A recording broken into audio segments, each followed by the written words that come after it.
സംസ്ഥാനത്തെ കാലവർഷം പ്രതീക്ഷിച്ചതുപോലെ നാളെ എത്തിയേക്കില്ലെന്ന് റിപ്പോർട്ടുകൾ. മൺസൂൺ കാറ്റ് ദുർബലമായ സാഹചര്യമാണ് കാരണം. എൽ നിനോ പ്രതിഭാസം കാലവർഷത്തെ സാരമായി ബാധിക്കുമെന്ന ആശങ്ക കൂടി നിലനിൽക്കുന്നുണ്ട്. കാലവർഷം പ്രതീക്ഷിച്ചിരിക്കുകയാണോ? എങ്കിൽ കേട്ടോളൂ. സംസ്ഥാനത്ത് കാലവർഷം പ്രതീക്ഷിച്ചതുപോലെ നാളെ എത്തിയേക്കില്ലെന്നാണ് റിപ്പോർട്ടുകൾ. ഇതുമായി ബന്ധപ്പെട്ട് കേന്ദ്ര കാലാവസ്ഥാ നിരീക്ഷണ കേന്ദ്രം മുന്നറിയിപ്പ് നൽകുന്നുണ്ട്. മൺസൂൺ കാറ്റ് ദുർബലമായ സാഹചര്യം നിലനിൽക്കുന്നതുകൊണ്ടാണ് കാലവർഷം എത്താൻ വൈകുന്നതെന്നാണ് പറയുന്നത്. കൂടാതെ എൽ നിനോ പ്രതിഭാസം കാലവർഷത്തെ സാരമായി ബാധിക്കുമെന്ന ആശങ്കയും ഇതിനിടയിലുണ്ട്. ഇതുവഴി പെയ്യുന്ന മഴയുടെ അളവിലും ദിവസങ്ങളിലും മാറ്റം വരാനും സാധ്യതയുണ്ട്. കാലവർഷം ദുർബലമാകുമെന്ന് നേരത്തെ തന്നെ കാലാവസ്ഥാ നിരീക്ഷണ കേന്ദ്രം വ്യക്തമാക്കിയതാണ്. കാലവർഷം എത്തിയില്ലെങ്കിലും നിലവിലെ മഴ തുടരുമെന്നാണ് അധികൃതർ പറയുന്നത്. കേരളത്തിൽ കഴിഞ്ഞ ദിവസങ്ങളിലെല്ലാം വ്യാപകമായ മഴയാണ് ലഭിച്ചത്. കഴിഞ്ഞ 6 വർഷത്തെ കണക്ക് പരിശോധിക്കുമ്പോൾ 2023 കാലവർഷം കേരളത്തിൽ ഏറ്റവും വൈകി എത്തിയത്.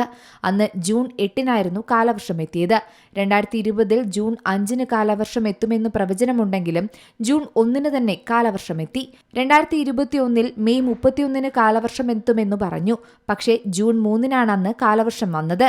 2022 മെയ് 27 കാലവർഷം എത്തുമെന്ന് പ്രവചിച്ചു. പക്ഷേ 29 കാലവർഷം കേരളത്തിൽ എത്തിയത്. 2023 ജൂൺ 4 കാലവർഷം എത്തുമെന്ന് പറഞ്ഞെങ്കിലും ജൂൺ 8 കാലവർഷം എത്തി. 2024 മെയ് 31 കാലവർഷം എത്തുമെന്ന് പറഞ്ഞത്. എന്നാൽ കാലവർഷം 30 തന്നെ നേരത്തെയായി എത്തി. 2025 മെയ് 27 കാലവർഷം എത്തുമെന്ന് പ്രവചനമുണ്ടായെങ്കിലും മെയ് 24 തന്നെ കേരളത്തിൽ കാലവർഷം എത്തി. 16 വർഷത്തെ ഇടവേളയ്ക്ക് ശേഷമായിരുന്നു ഇത്രയും നേരത്തെ കാലവർഷമെന്ന് കേരളത്തിൽ എത്തിയത്.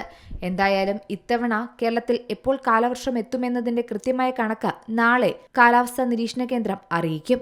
കൂടാതെ കാലവർഷത്തിനു മുന്നോടിയായുള്ള ഇപ്പോഴുള്ള മഴ വരും ദിവസങ്ങളിലും തുടരുമെന്നാണ് പ്രവചനങ്ങളുള്ളത്.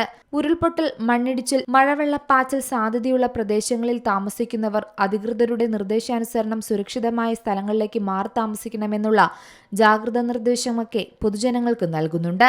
കേരളത്തിലെ എല്ലാ ജില്ലകളിലും ഇതുമായി ബന്ധപ്പെട്ട് കൺട്രോൾ റൂമുകളും പ്രവർത്തിക്കുന്നുണ്ട്. News desk Zee Malayalam news.